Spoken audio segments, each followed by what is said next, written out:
Blog Talk Radio. This Wow. is All About Wine, the talk show dedicated to the wine industry since 2009, featuring winemaker, cellar master, vineyardist, and tasting expert, Ron. Basically, what we're trying to do on this program is just trying to educate people and trying to make wine less confusing and more friendly.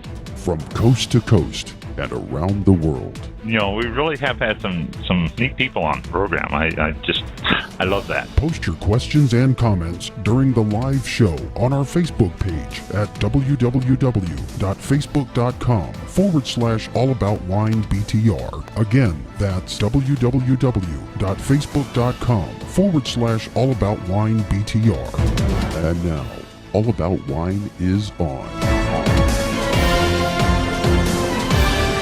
Here's Ron. Yeah. All right. We are back. We are back. We are live. Where everything's good. Yeah. Oh, there it is. Okay. We Whenever things stop like that, we start to do this mini panic, and Yes. just think, oh no, It then is everything panic. went again. Yeah, it is. That's true. That's true. Cigar guys last night. I always talk to the cigar guys. They've been guests on the show, and they were kidding me last night about the fact that when you and I talk before the show, he said they can hear that, they can pick that up. Oh, And I really? go, no, and they go, yeah, I don't we think can. they can. I don't think so either, but they said they did. So I don't know. Before the show. Yeah, because Yeah, not maybe we're not before we go live. Hit the go live. That's different. No. Not before then. Oh well. Now they can hear us.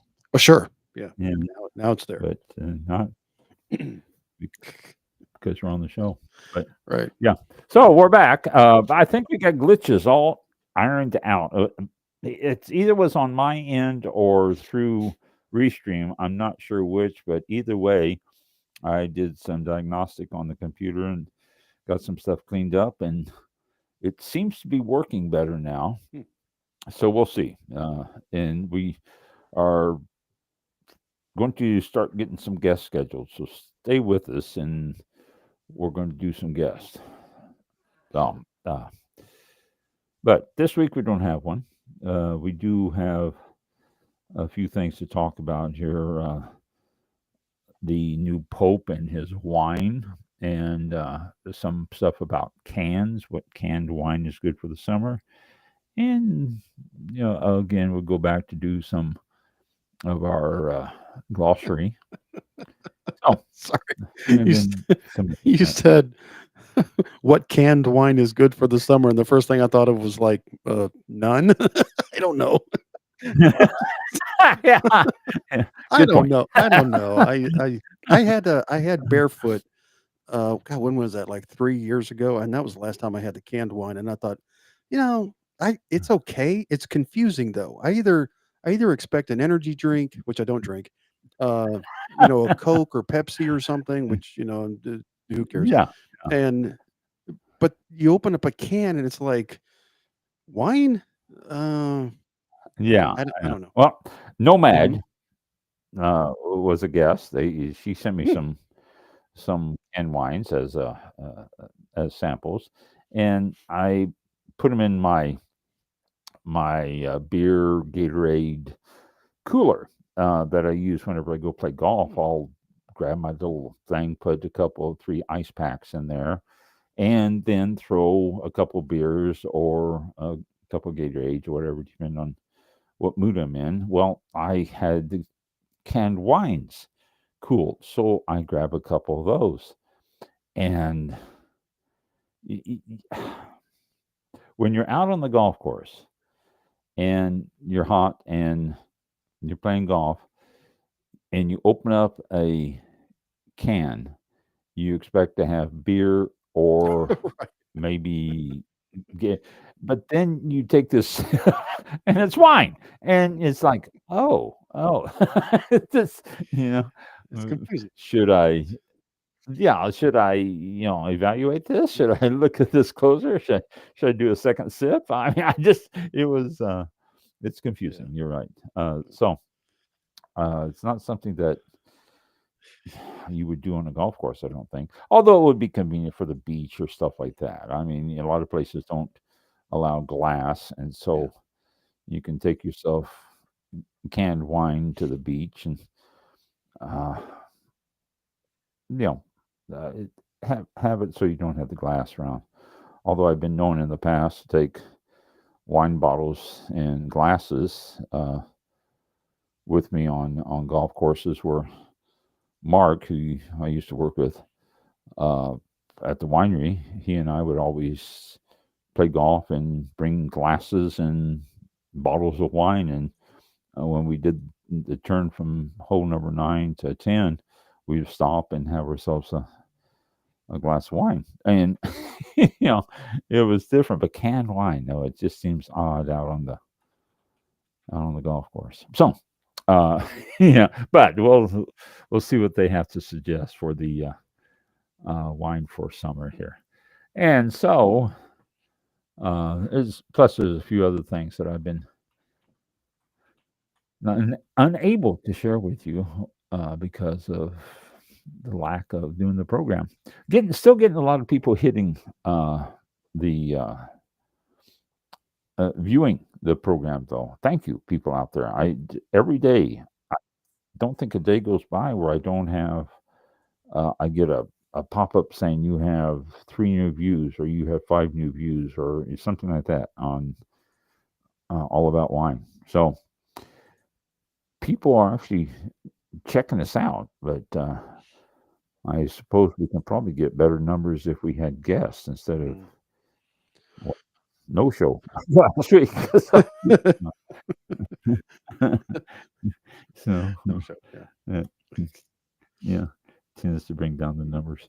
Okay, so let's start out with the glossary here. See what we have, and I think we left with finishing up on E's, and we're ready for the no. It's finished upon F, and ready for the G's. So, uh, let's see. Here we go. Oh, this is Garagiste. Garaskis. I don't know how to pronounce this. Garagis is French, so it would Garasks. Oh, I don't know. It is a micro negotiant specializing in very limited production wines, often known as vins de garage or garage wines, because their production size is such that they could be made in a garage. The movement began on Bordeaux's right bank in Saint Emilion with Chateau Le Pin in Valerandrude, but the term is now often applied to micro negotiants the world over. So, which might be applied to the Pope's wine, which I will get into shortly here. Next one is another one I'm not going to be able to pronounce properly. It's Garrigue.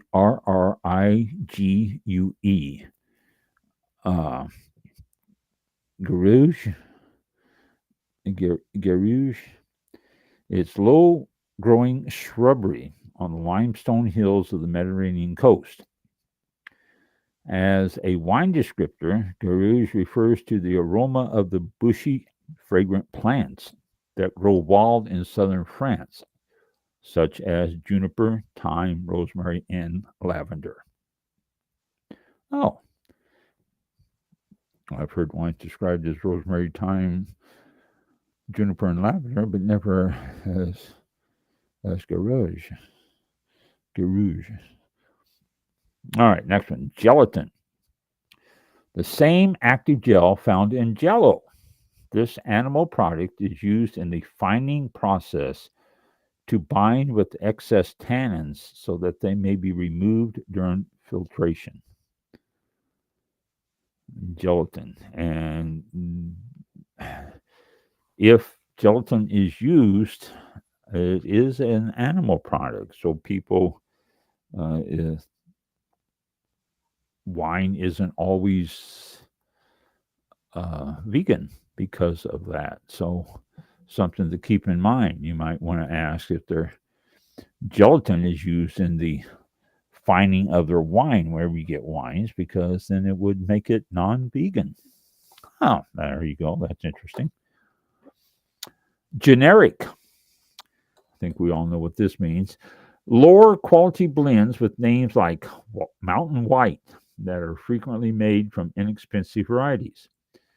New World wines using place names such as Chablis or Burgundy as generic terms have largely disappeared thanks to international trade agreements. Understandably, wine producers in those places do not appreciate the use of their name on wines from other areas that may be made from different grape varieties or according to different standards. Which is true. You used to be able to see a lot of the generic wines out there. Rhone, which was just a slightly dry white wine. Gallo was famous for these. Gallo made their Rhone wines and their Chablis wines and their uh,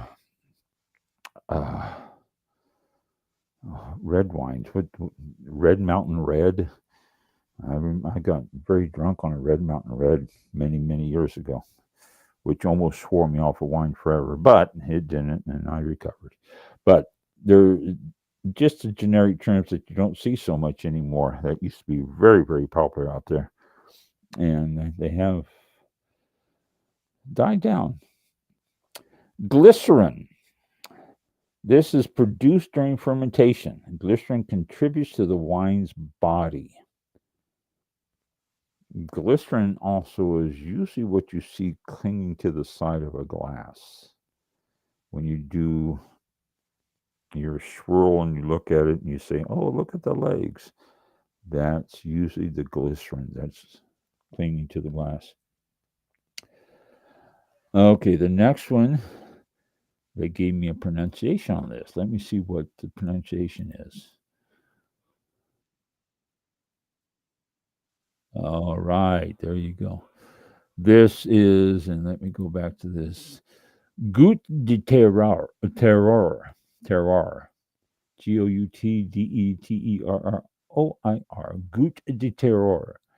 This is French for the taste of terror, meaning the unique characteristics imparted by a specific site, which is one of the main things about terroir, or terroir, is that it gives you a distinct flavor for certain areas.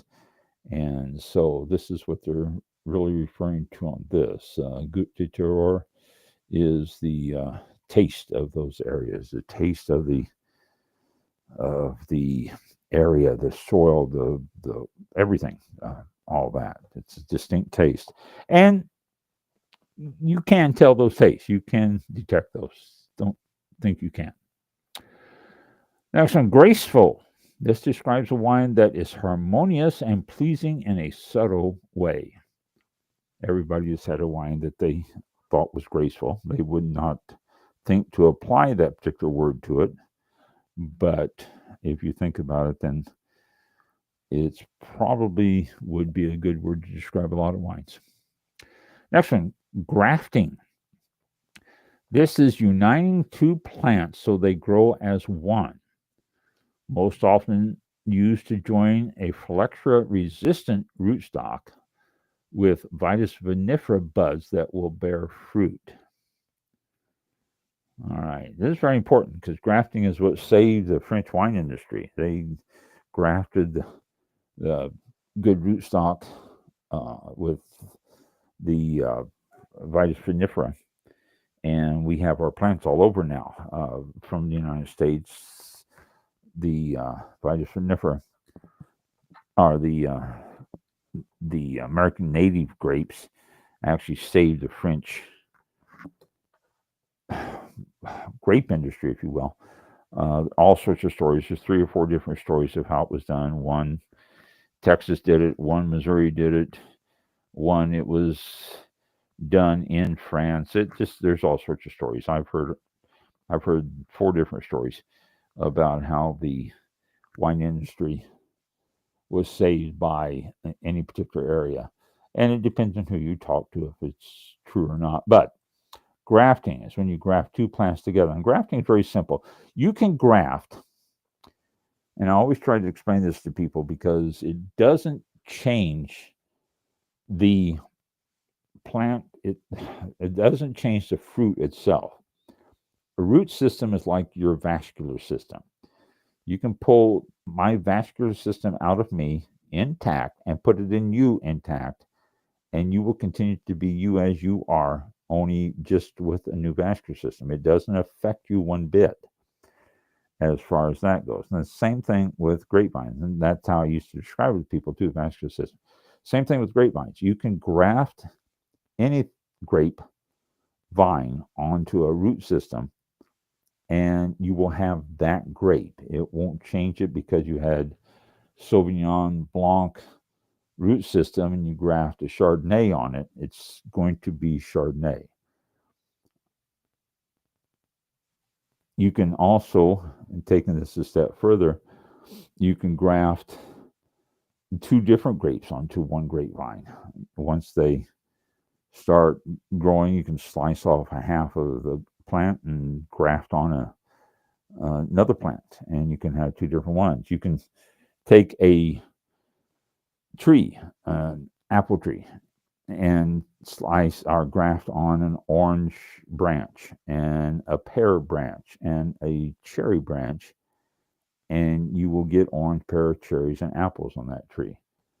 Why you want to do that, I don't know, but it can be done because grafting is just going to give what's on that tree. So, that being said, that's what grafting is, and that's how it was used to put phylloxera-resistant rootstock in the ground so that the Vitis vinifera would flourish and grow and do well. Next one, Gran Reserva. Gran Reserva, the highest level of Spain's quality categories. It's only made in the best vintages. This distinction requires res to be aged at least 5 years with a minimum of 2 years in oak. And again, it's you're not going to find a Gran Reserva every year. There's certain rules and regulations why they don't, and so you'll find it in the best vintages, and that's it. Grand Cru. This is French, which literally means the great growth, or the top tier of vineyards and their wines in regions that use the term. For example, in Burgundy, these wines are one step above Premier Cru. Okay, Grand Cru. Grand Cru is the top. And there's 5 or 6 Grand Cru growths out there, vineyards. And then Premier Cru is a step right below it. But the Grand Cru is designated from, I'm going to say the year wrong, so I'm not going to say the year. But this was a designation in France a number of years ago. Late 1800s, early 1900s, I don't know. That's why I don't have my sommelier certification, because I can't remember stuff like that. And all those questions are on the test. Okay, next one, Grand Cru Classe, CLASSE, with the little thing over the E. Well, here, they got a pronunciation for me here. Good for them. Let's see what it says.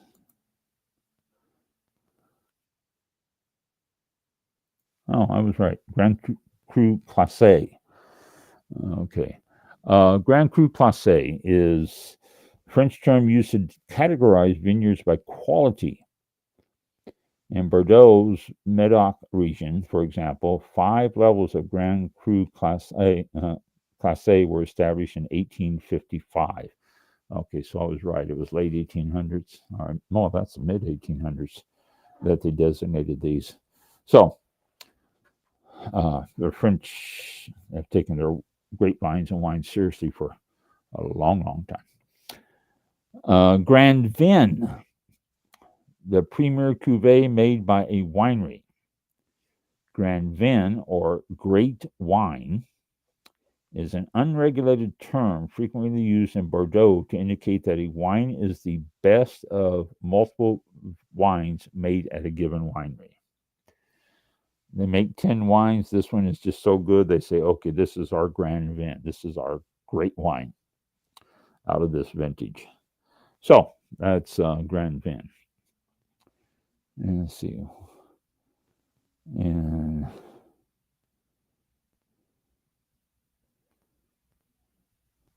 okay. And grapey. Let me give you a couple more here. Grapey is characterized by simple flavors and aromas associated with fresh table grapes, distinct from the more complex fruit flavors like currant, black cherry, fig, and apricot found in fine wines. Although it's always fun to pick up a glass of wine and smell it and get that grapiness that smells like you just had a table grape crushed into your glass, and it's this fresh, clean aroma with distinct characteristics and something you just table grapes. And a lot of times you'll find Rieslings that will give you that grapiness, which is to me okay. You don't have to have this overpoweringly complex wine to really enjoy it and find stuff that you would look for. So, graping. Grassy. This is another one. This is the signature descriptor for Sauvignon Blanc, and a pleasant one, unless overbearing and pungent. Sauvignon Blanc really gives you a grassiness. I do tend to love that in the Sauvignon Blanc. It gives you not a fresh mowed grass, but that's probably the best descriptor I can come up with. Sauvignon Blanc gives you a grassiness. And let's do. Okay, we got some long definitions here. So let me stop here. Next one coming up will be gray rot. Greyrot, gray rot. But we'll stop there on these because I got some other stuff to talk to you about. And the next one is I talked about at the beginning of the show. We got this. We got canned wine, ready to drink wines. These are becoming very, very popular because there's so many of them too. It's becoming a thing among everyone. They're everywhere, and they've got just about every type of wine that you can imagine out there now. There is, well, let this first couple of paragraphs here pretty much sums it up. It says, much like, and this is out of Wine Enthusiast, by the way, much like boxed wine, canned wines have gotten much better over recent years. As a result, wine drinkers are buying them in droves.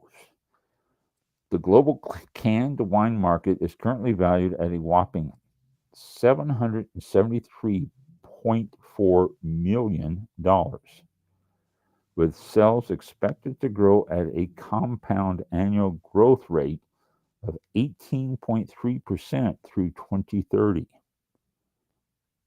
Wow. And that wow was me.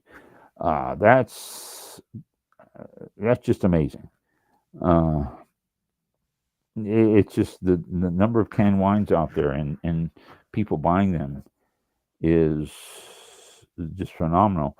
And I think part of this too is that it's a little bit lower alcohol by volume on them. They are very easy to store, very easy to serve. I I don't know. Let's see. This article, well, it talks about non-vintage, and a lot of them are non-vintage. A lot of canned wines are non-vintage. It's just because they're canned wines. I think I don't know.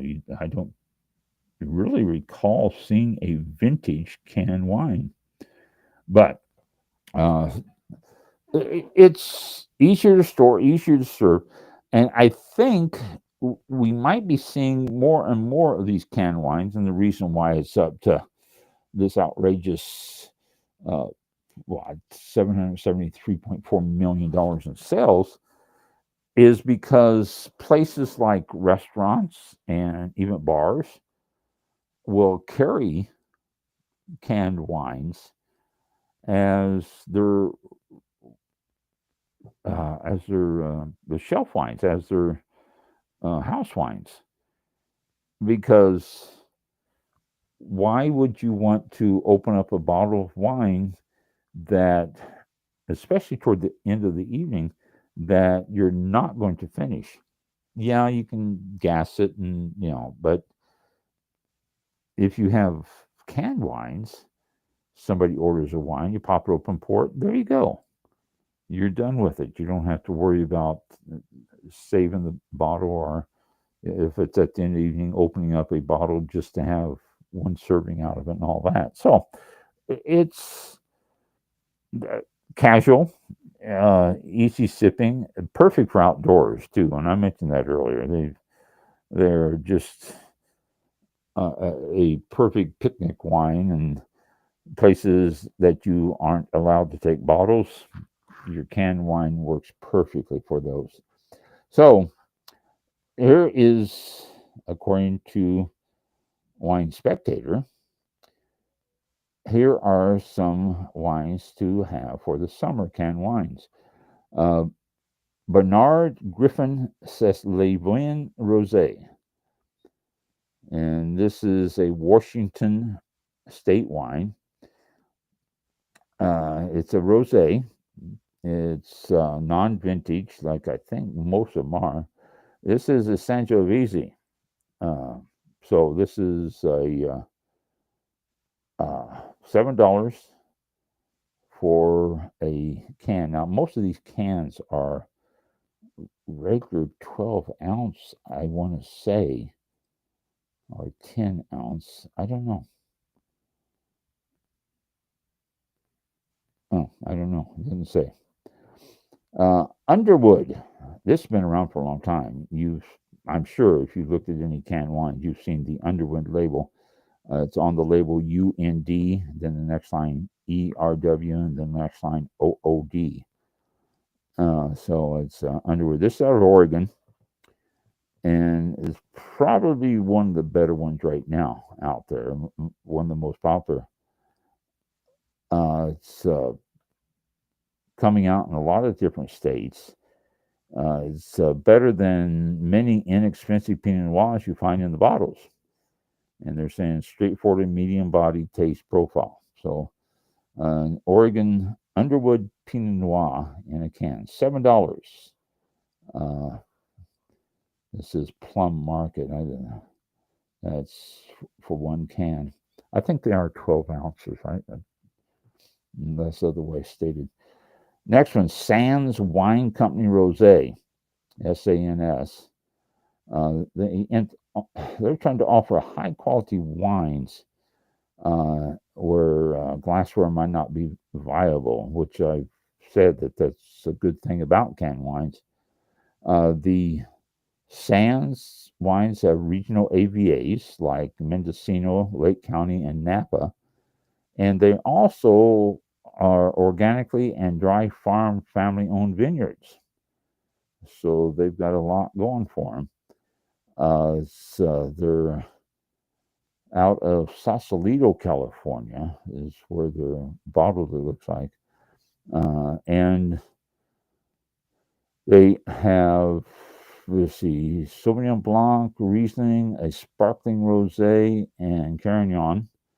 And they said the Carignan's with carbonic maceration to make it an easier red to enjoy chilled in the warm weather, which little bubbly to it.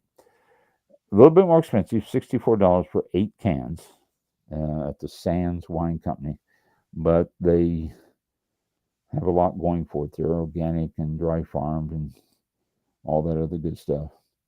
Birch Block Vineyard, the Birch Bark Vineyard Endless Summer Rosé. It's a Cabernet Franc rosé.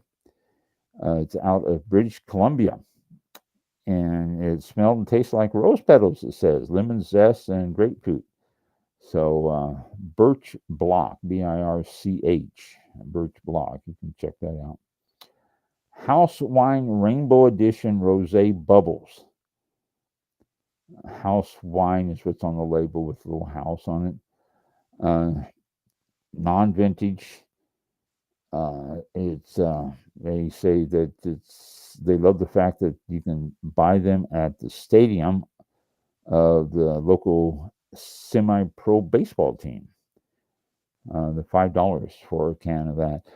That's interesting. I was going to check into that, wasn't I? That was something I mentioned a few years ago. Wow. Yeah, we all lose track of time because of COVID. COVID is just sort of like a period there of a couple of years that just sort of, whenever we think back and think forward and all that, we tend to skip those 2 years because COVID.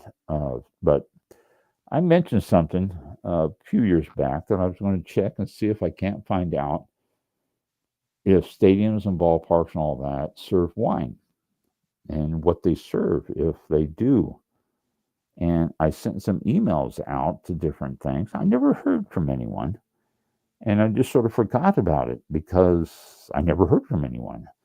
Not even one. I mean, it's hard to find whoever's in charge of that stuff too. That's when we had the winery, the spring training facility for the Philadelphia Phillies got a hold of us and wanted to do a tasting of some of our wines because they wanted to put it in the spring training facility, have it offered to people.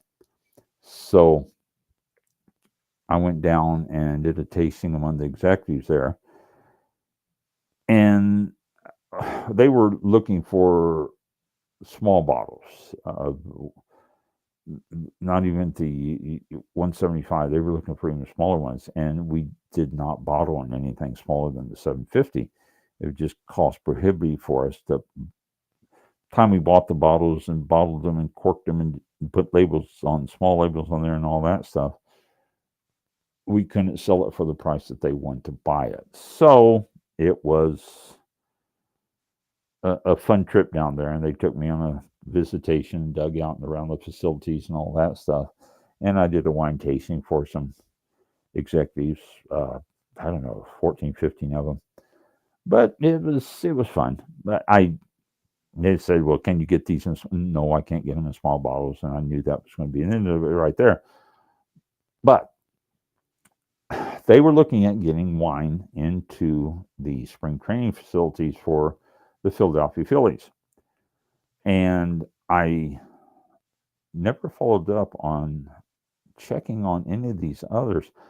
I had a hard time finding email addresses to send out. I guess on some of them, if it was the right person, all that.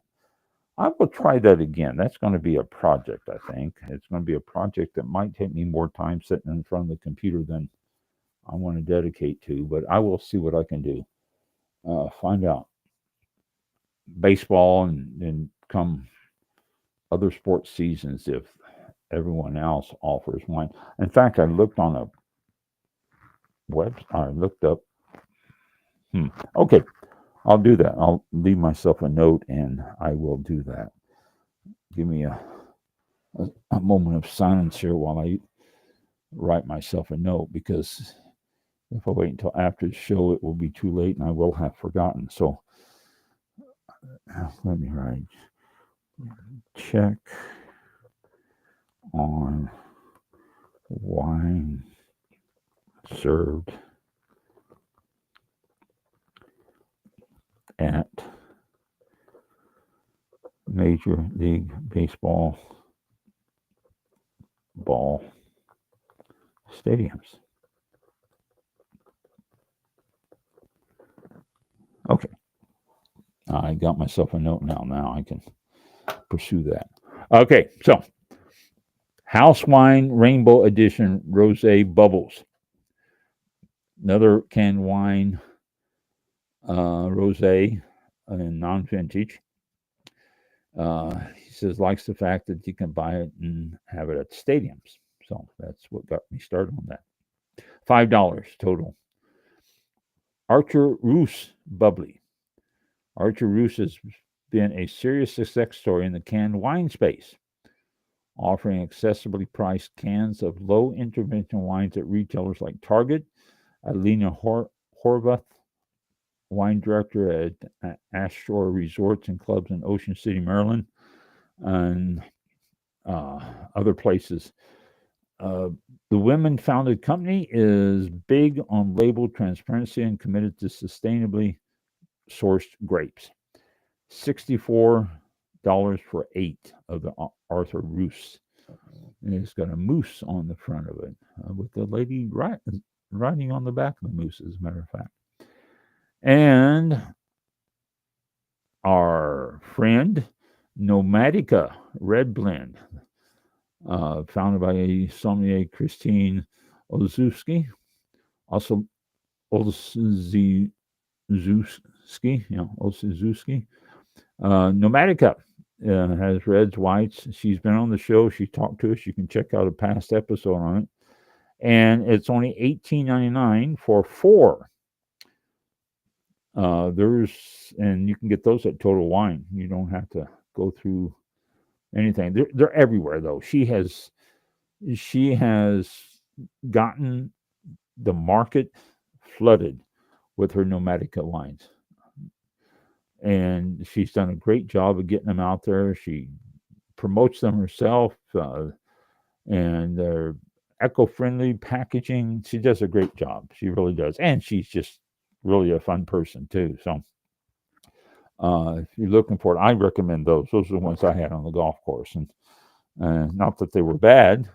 It's just that I wasn't expecting a wine on the golf course. It just sort of weird. Sophia Mini Blanc de Blanc. These are canned wines that have stepped up the game, a little bit more quality, branding, convenience. And one of her favorites is Francis Ford Coppola's Sophia Mini Blanc de Blanc. That is by, of course, Francis Ford Coppola's daughter, Sophia. $13 for 4 at Total Wines. Old Westminster Farm Fizz. This is marketing manager Clara Wallace has been loving this aromatic, natural, sparkling white wine from Maryland. 75% Chardonnay, 25% Chardonnay, and 5% Vidal Blanc. Okay, now let's do the math here. 75% Chardonnay, 25% Chardonnay, and 5% Vidal Blanc. Doesn't that give us 105% of the wine? Well, that's what it says here. Wine enthusiast, you did something wrong here. Using wild yeast canned without fining or filtration.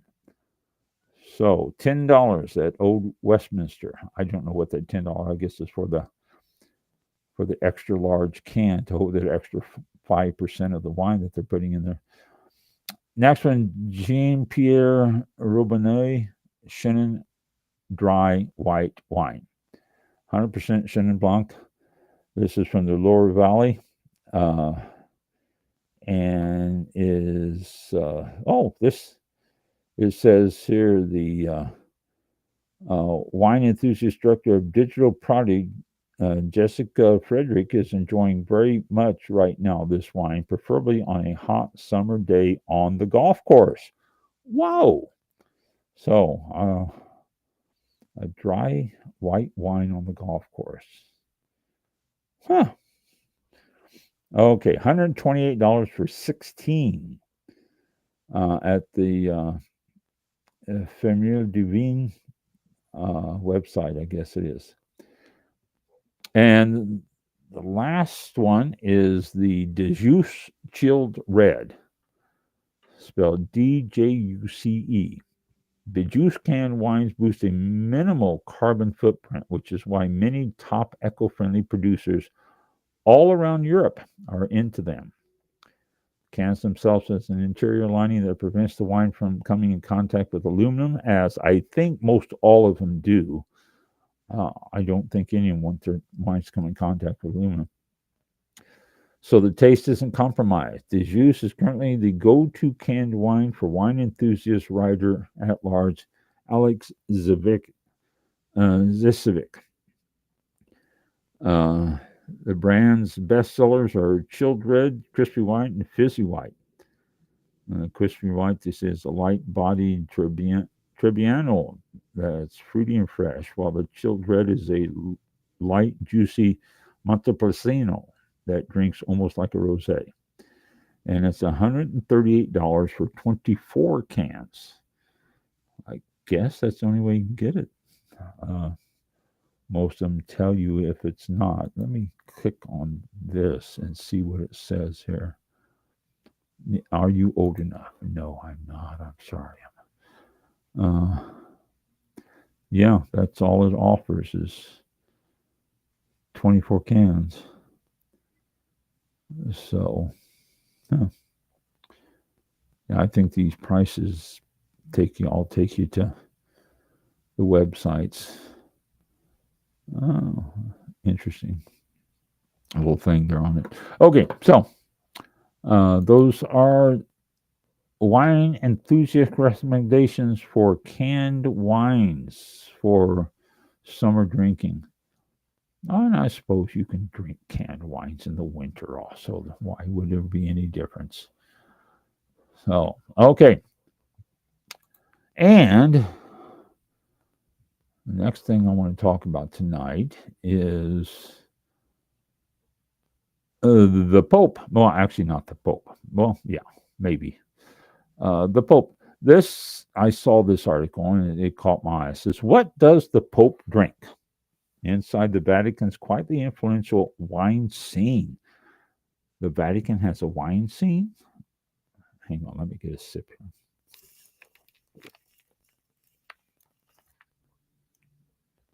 Okay. It says, the first American Pope, who is Leo the 14th, from Chicago, as you may or may not know, has its own, from the Chicago region, has its own distinct wine and spirits culture. I've never considered Chicago as a distinct wine culture area. I may be wrong.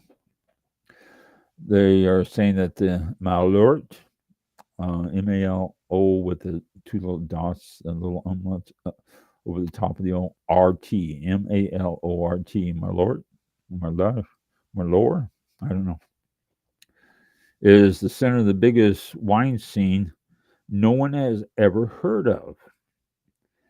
And it says the Vatican has a wine scene. Surrounded by Rome, this tiny city-state, and is headquarters to the Roman Catholic Church and the home of the Pope. The population of this area is just under 900, and obviously it's the smallest sovereign state in the world by both area and by population. It's its own country, basically. It's also the biggest wine importer per capita in the world. As reported by news and website editor James Bailey on the drinks business, making it roughly double that of France and Italy. Well, when you only have 900 people and you're importing a whole bunch of wines, they said the average per person consumption at the Holy See, SEE, was around 79 liters per year, or roughly 99 bottles, which makes you want to break out in song, doesn't it? 99 bottles of wine on the wall. But that's a lot, for 900 people. 99 bottles per person. That's so. The per capita statistic doesn't really tell the whole story. The Vatican City uses wine beyond just the Pope's own consumption, like serving guests at the museum bistro, accompanying meals at the Vatican worker canteen, and performing sacraments at the altar. Can you imagine how many bottles of wine they go through for the sacrament? Oh my gosh. And it's not just Vatican City citizens who are drinking wine within its walls either. There are the Swiss guards, the employees, the diplomats, the pilgrims, and the tourists. It's also true that popes have enjoyed wine and promoted it for centuries. The prestigious French red wine Châteauneuf-du-Pape, which literally means new castle of the Pope. I bet you didn't know that. That had its roots in the 14th century Avignon papacy when the Pope lived in France.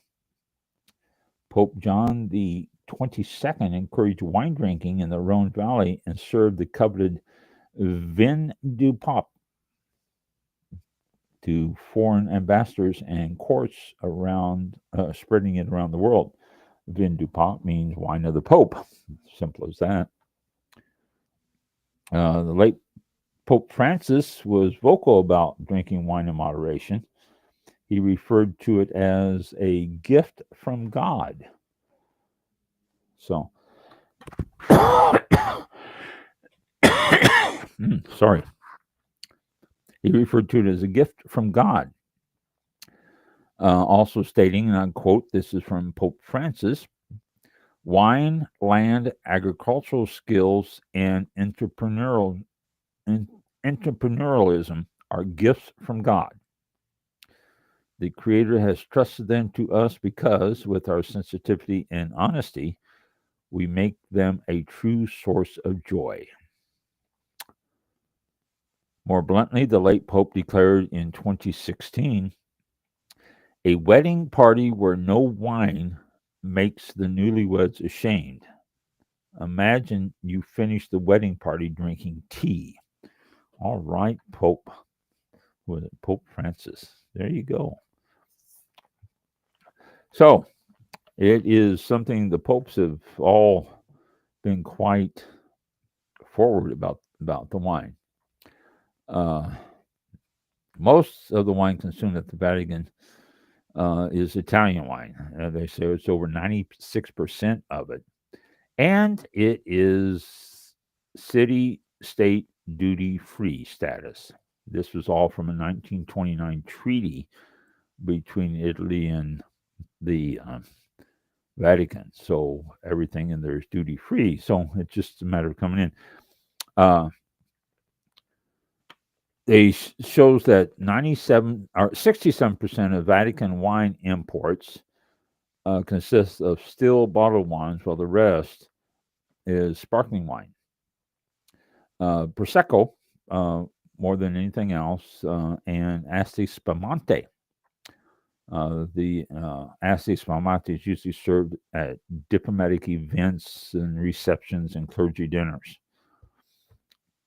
Now that the Pope has moved to the Vatican, he has joined a growing, influential wine ecosystem. Now, this is interesting. Last year, the Vatican made a historic move to produce wine of its own, planting 2 hectares of Cabernet Sauvignon on the grounds of the papal summer residence in Castel Gandolfo, located just outside of Rome. And the first vintage there is expected to be ready in 2026. That's awful fast.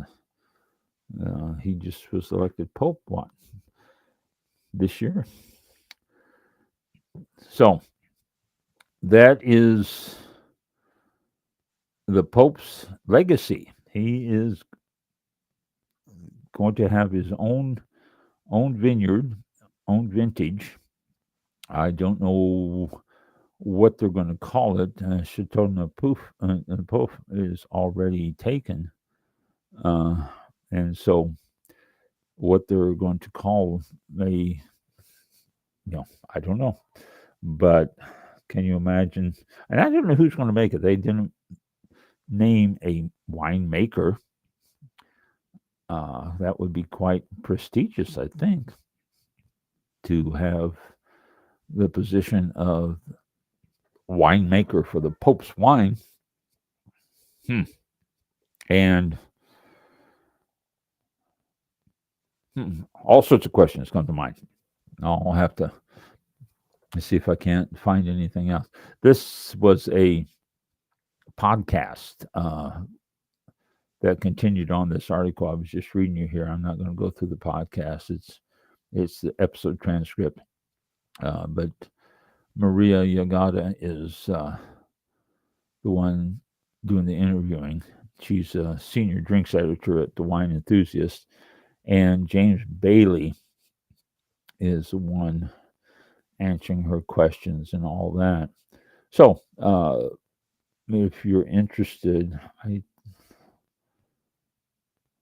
it's Wine Enthusiast. Just go to Wine Enthusiast. I'll see if I can't get this somehow put onto our Facebook page.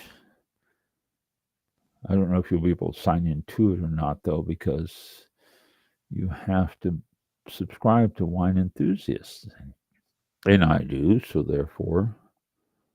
So, but I'll see if I can't get it up there for you. I don't know. So, okay. So the Pope's going to have his own vineyard.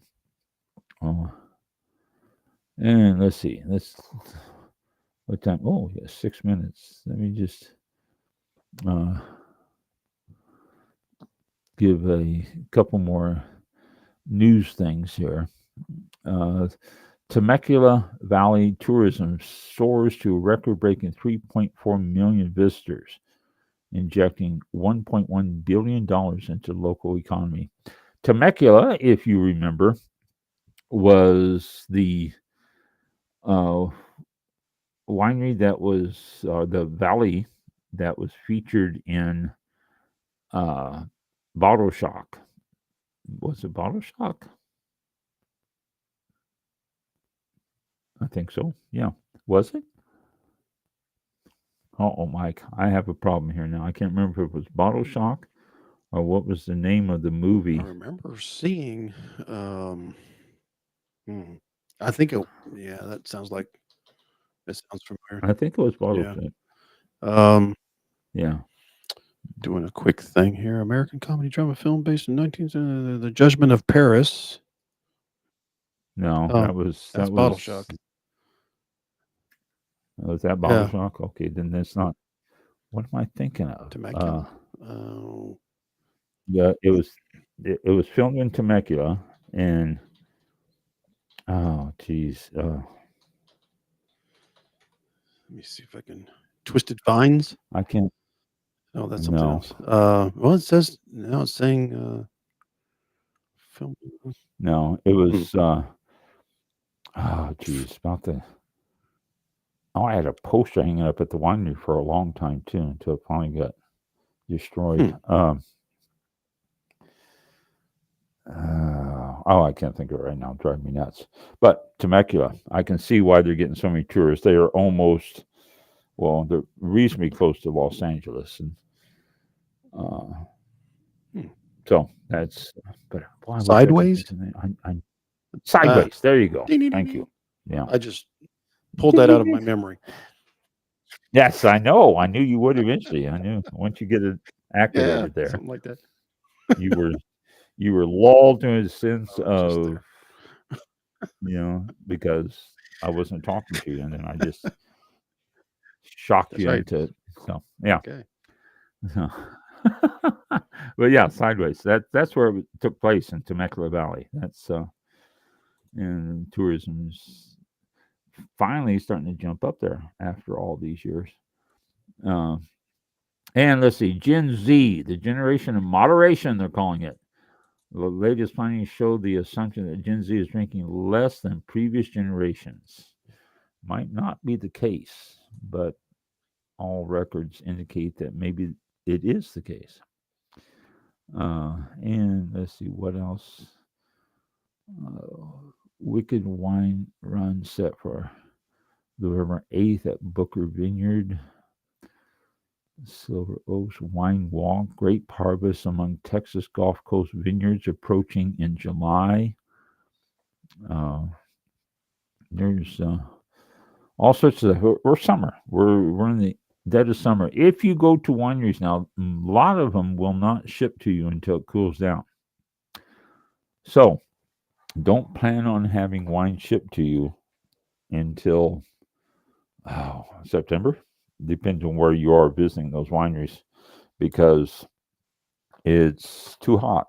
I know Arizona is got a strict rule on that they don't ship until it cools, because they don't want the wines to be cooked, and it will cook them out there. So, uh, but if you good time to visit wineries now, and go and cool down before their harvest, and there's just sort of slow summer months here, and so it's a good time to visit. And what time is it? 8 o'clock.